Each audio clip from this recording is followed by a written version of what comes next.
الله من الشيطان اللعين الرجيم بسم الله الرحمن الرحيم وبه نستعين وهو خير معين وصلى الله على رسول والائمة الطاهرين الطاهرين اللهم صل على محمد وآل محمد۔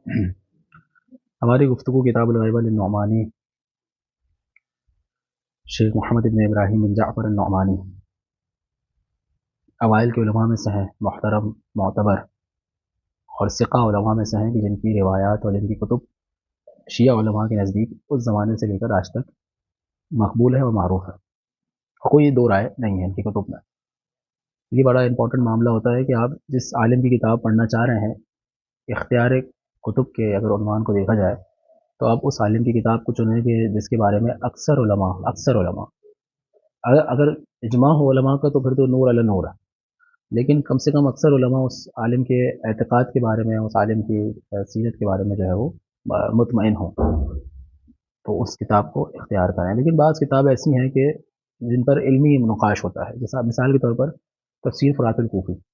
اب تفسیر فرات الکوفی پہ رجالی بحث کی جائے گی۔ اگر آپ کو لگے کہ شیخ فرات الکوفی جو ہے وہ شیعہ ہیں اور معتبر عالم دین ہیں تو پھر ظاہر ہے ان کی تفسیر آپ کے نزدیک کیا ہوگی؟ معتبر ہوگی۔ لیکن اگر بعض علماء جو ہے، جیسے کہ کچھ علماء یہ کہتے ہیں کہ وہ زیدی مذہب ہیں، بعض کہتے ہیں ان کے مذہب کے بارے میں ابھی اعتراضات ہیں، تو یہ اس طرح کے جو معاملات ہوتے ہیں اس پر علمی بحث کی جاتی ہے، صحیح نا صاحب؟ لیکن بعض علماء جو میں بات کہہ رہا ہوں وہ ان کے بارے میں ہے کہ جن کے بارے میں کوئی علمی بحث نہیں بنتی، سمجھ ہے؟ علمی بحث نہ بنے، یعنی پتہ ہے کہ ان کا عقیدہ صحیح ہے اور ان کا عقیدہ جو ہے وہ خراب ہے، تو جہاں علمی بحث ہوگی وہاں آپ علمی بحث کریں، پھر کتاب کو اختیار کریں۔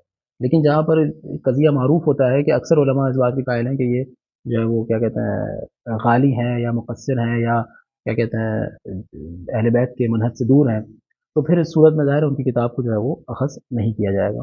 مصنف کو دیکھنا بہت ضروری ہے، اس لیے امام فرماتے ہیں کہ فَلْيَنْظُرِ الْإِنسَانُ إِلَىٰ طَعَامِهِ، انسان کو چاہیے کہ اپنے کھانے کی جانب دیکھے، غور و فکر کرے اپنے کھانے پر۔ امام فرماتے ہیں العلم الذي يأخذه عمن يأخذه، تو اسے دیکھنا چاہیے کہ وہ جو علم حاصل کر رہا ہے وہ کس سے حاصل کر رہا ہے، تو کس سے والا معاملہ ہی بڑا ضروری ہے، صرف علم ضروری نہیں ہے۔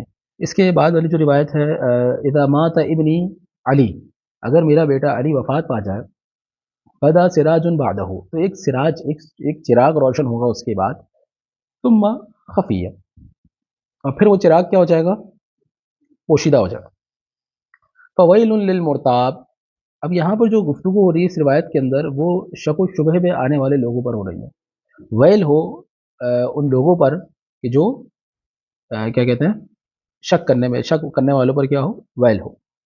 وطوبى للغریب الفار بے دین ہی، اور خوشخبری ہے اس ایسے اجنبی کے لیے کہ جو دین کو بچانے کے لیے بھاگ نکلے، یعنی اپنے دین کو جو ہے وہ محفوظ بنائے۔ تو دو طرح کے لوگ ہوں گے غیبت میں، ایک وہ کہ جو امام کے غیبت میں جانے کے بعد شک و شبہات میں پڑ جائیں گے، اور ایک وہ ہوں گے کہ جو دین کو بچانے کے لیے ایک طرح سے جہاد کریں گے، اپنے آپ کو مشقت میں ڈالیں گے۔ ثم یکون بعد ذلك احداث، اس کے بعد جو ہے حوادث ہوں گے، صحیح ہے۔ تشیب فیہا النواسی، نواسی کہتے ہیں یعنی ماتھے کے سامنے کے جو بال ہوتے ہیں اسے کہتے ہیں نواسی، ناسیہ کی جمع ہے نواسی، یعنی آگے کے بال کیا ہو جائیں گے؟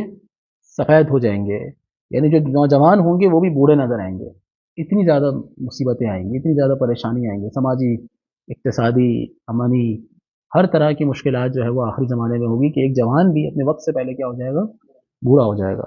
وَيُسَيِّرُ السَّمْعَ الصَّلَابَ، اچھا یہ جو مشکلات ہوں گی یہ پہاڑوں کو بھی ہلا دیں گی، جو مضبوط پہاڑ ہوں گے ان کو بھی ہلا دے گی، یعنی پہاڑ کو ہلانا ایک آسان کام نہیں ہے۔ جو لوگ پہاڑی علاقوں میں رہتے ہیں انہیں پتہ ہے کہ اگر ایک سرنگ بھی بنا دی ہو پہاڑ میں تو کتنی مشینیں استعمال کی جاتی ہیں، کتنا وقت اس میں لگتا ہے۔ تو امام نے جو یہ مثال دی ہے کہ اتنی مشکلات ہوں گی کہ پہاڑ کو بھی ہلا دیں گی، اس میں سوراخ نہیں کریں گے، اس کو اپنی جگہ سے ہلا دیں گے۔ اس کا مطلب یہ ہے کہ آخری زمانے میں بہت زیادہ مشکلات ہوں گی، یہ تعبیر ہے۔ تو یہاں پر اس روایت میں مصنف فرماتے ہیں کہ دو طرح کے لوگ ہوں گے، ایک وہ کہ جو مخلص ہوں گے، ثابت رہیں گے اپنے دین کے اوپر، صابر ہوں گے، برداشت کرنے والے، صبر کرنے والے، اور ایک وہ جو کہ شک و شبہات میں پڑنے والے ہوں گے۔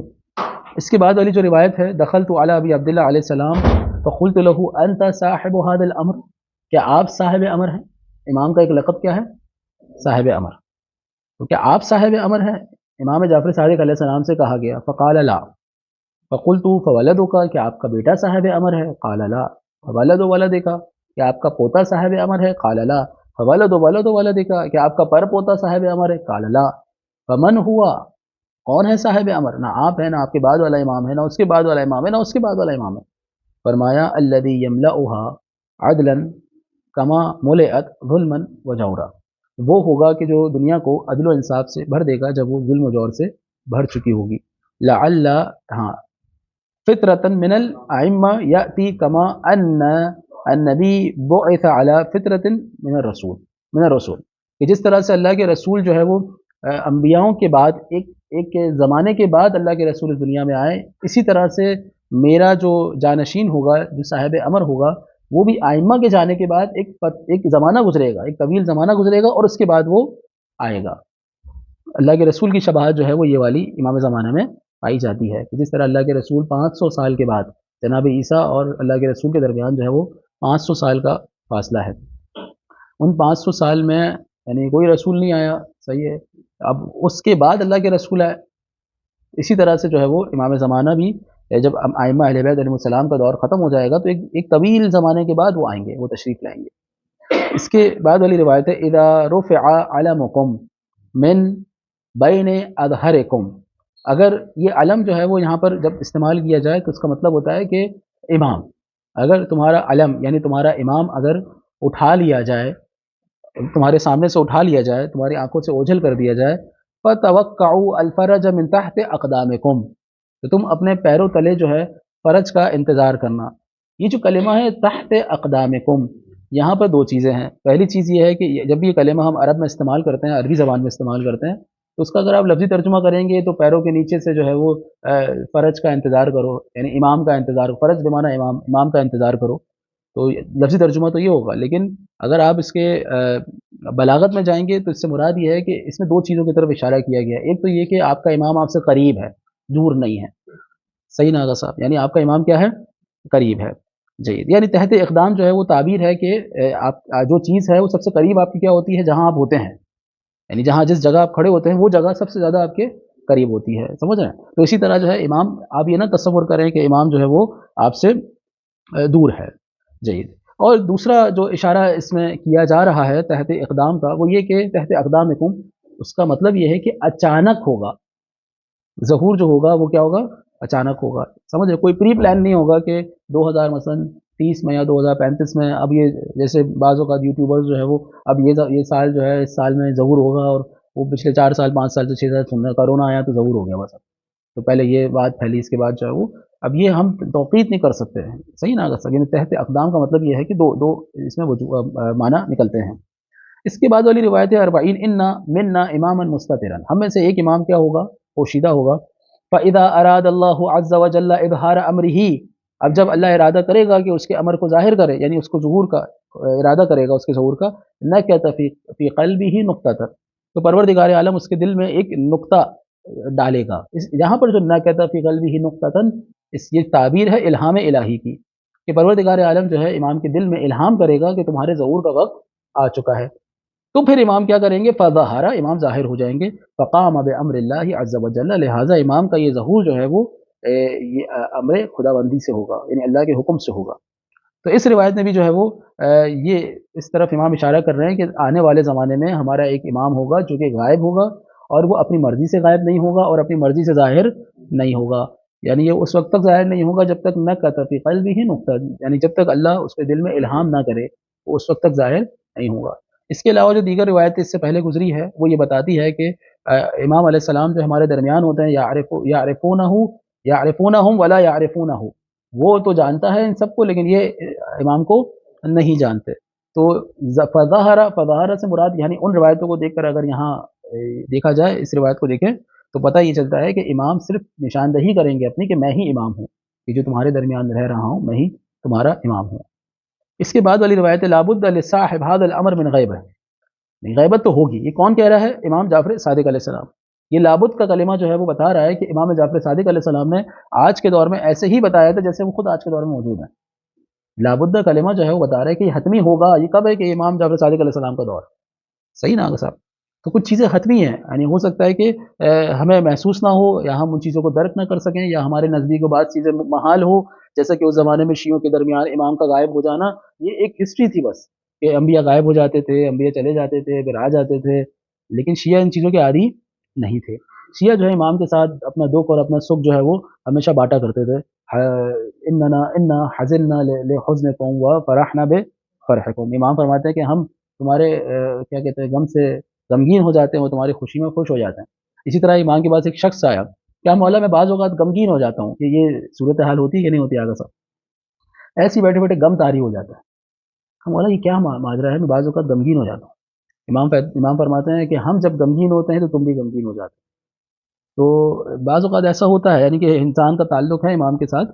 تو علی کل شیعہ جو تھے وہ عادی نہیں تھے غیبت کے. تو اس زمانے میں یہ کہنا کہ لابد لصاحب هذا الامر من غیبت، اب اگر آپ اس زمانے میں ہوتے تو آپ کہتے ہیں کیسے ہو سکتا ہے غیبت ہو، امام غائب ہوگا تو کیا ہوگا، کیسے ہوگا؟ کیونکہ ہم اس زمانے میں ہمارے سارا زمام امور کس کے ہاتھ میں تھا؟ امام کے ہاتھ میں تھا. صحیح ہے. یعنی گویا کہ آپ کو میں آسان الفاظ سمجھانا چاہوں کہ جو بچہ اپنے باپ کے سائے کے تلے پلا بڑا ہو تو وہ اس سے اگر آپ کہیں کہ باپ کے بغیر رہنا ہے، میں کیسے رہوں گا، میں کھاؤں گا کیسے، میں جیوں گا کیسے، بجلی کا بل کون پے کرے گا، کرایہ کون دے گا، مجھے گھر آنے جانے کی خرچی کون دے گا، اتنے سارے سوالات پیدا ہو جائیں گے. اسی طرح سے اگر شیعوں سے اس زمانے میں کہا جاتا تھا کہ تمہارے امام غیبت میں جائیں گے تو ہزاروں سوالات جو ہے وہ شیعوں کے درمیان، یہ کیسے ہوگا، وہ کیسے ہوگا، اب ہمارے معاملات کون دیکھے گا، کبھی ہمیں پریشانی ہوگی تو ہم کس کے در پہ جائیں گے، یہ سب چیزیں جو ہے. تو امام جو ہے بار بار ایک زمینہ سازی کر رہے تھے غیبت کے لیے، شیعوں کا مائنڈ بنا رہے تھے کہ بھائی یہ غیبت ہوگی، اس کے لیے تیار رہو. ولا بد له فی غیبته من عزلۃ. اور یہ غیبت کوئی خاص، وہ کوئی عام غیبت نہیں ہوگی کہ امام چلے گئے اور پھر آ گئے، نہیں، یہ من عزل، ختم، منقطع ہو جائیں گے امام، گویا کہ اس امام اس دنیا میں ہے ہی نہیں. ایسا مت سمجھنا کہ غیبت میں چلے گئے تو پھر وہ ملاقات کریں گے. نعم المنزل الطیبہ وما بثلاثین من وحشۃ. یہ جو طیبہ جو ہے وہ یعنی کہ مدینہ منورہ ہے. وما بثلاثین من وحشۃ، یعنی وما بثلاثین من وحشۃ کا مراد کیا ہے بھائی؟ کون بیان کرے گا؟ وما بثلاثین من وحشۃ، جہاں 30 لوگ ہوں گے وہاں وحشت نہیں ہوگی. سمجھ رہے ہیں آگا صاحب؟ جی. اب یہ کس کی طرف اشارہ ہے آگا صاحب؟ کون بیان کرے گا؟ وما بثلاثین من وحشۃ، امام کے ساتھ 30 لوگ ہوں گے، کم سے کم 30 ہونے چاہیے. لیکن امام کے ساتھ 30 افراد ہیں بھی کہ نہیں ہیں آج کے زمانے میں؟ جو ہم تک روایتیں پہنچی وہ 30 تو نہیں ہیں. گنے چنے 6-7 افراد ہیں جو کہ امام کے، یعنی جناب خضر، جناب ادریس، جناب عیسیٰ یعنی یہ چند حضرات ہیں کہ جو امام کی محفل میں ہوتے ہیں. یعنی جیسے آج ہماری محفل ہے ان کی بھی محفل ہو رہی ہوگی. سمجھ رہے ہیں صاحب؟ یعنی زیادہ لوگ نہیں ہیں. لیکن امام فرما رہے ہیں کہ وحشت اس وقت ختم ہو جاتی جب 30 لوگ ہوں. اب آپ دیکھنا یہ ہے کہ کیا امام کے ساتھ 30 لوگ ہیں یا نہیں ہیں. اس کے بعد والی روایت میں دیکھتے ہیں سمعت ابا عبداللہ علیہ السلام یقول. میں اس لیے کہہ رہا ہوں کہ مصائب اہل بیت تو ہم تک ہیں، کتابوں میں موجود ہیں، لیکن مصائب امام زمانہ جو ہے وہ اگر ہم لکھنا چاہیں تو روز ہی ہم مصیبت لکھ سکتے ہیں امام کی. سمعت ابا عبداللہ علیہ السلام یقول ان بلغکم ان صاحبکم غیبہ غیبتاً، اگر تمہیں پتہ چلے کہ تمہارا امام غائب ہو گیا ہے فلا تنکروہا، تم انکار نہیں کرنا، نہیں ہمارا امام غائب نہیں ہو سکتا. دیکھیں نا زمین سازی کس طرح کر رہے ہیں امام. کون ہے یہ؟ امام جعفر صادق علیہ السلام. جی اچھا، امام جعفر صادق علیہ السلام زیادہ اٹیچ رہے ہیں شیعوں کے ساتھ، ان کا دور امامت بھی زیادہ ہے. صحیح ہے. اور ان کے دروازے بہت زیادہ کھلے رہے. باقی ائمہ کو اتنا موقع نہیں ملا جتنا امام جعفر صادق علیہ السلام کو ملا. عن ابی عبداللہ علیہ السلام انہ قال لو قد قام القائم لانکرہ الناس. جب امام زمانہ قیام کریں گے، ظہور کریں گے، تو لوگ ان کا انکار کر دیں گے. لانہ یرجع الیہم شابا، کیونکہ امام جو پلٹ کر آئیں گے وہ جوان آئیں گے. موفقا لا يثبت علیہ الا من اخذ اللہ میثاقہ فی الذر الاول. عالم ذر میں جب میثاق لیا تھا وہی اب امام کا ساتھ دے گا جو عالم ذر میں جس نے اللہ کو لبیک کہا تھا.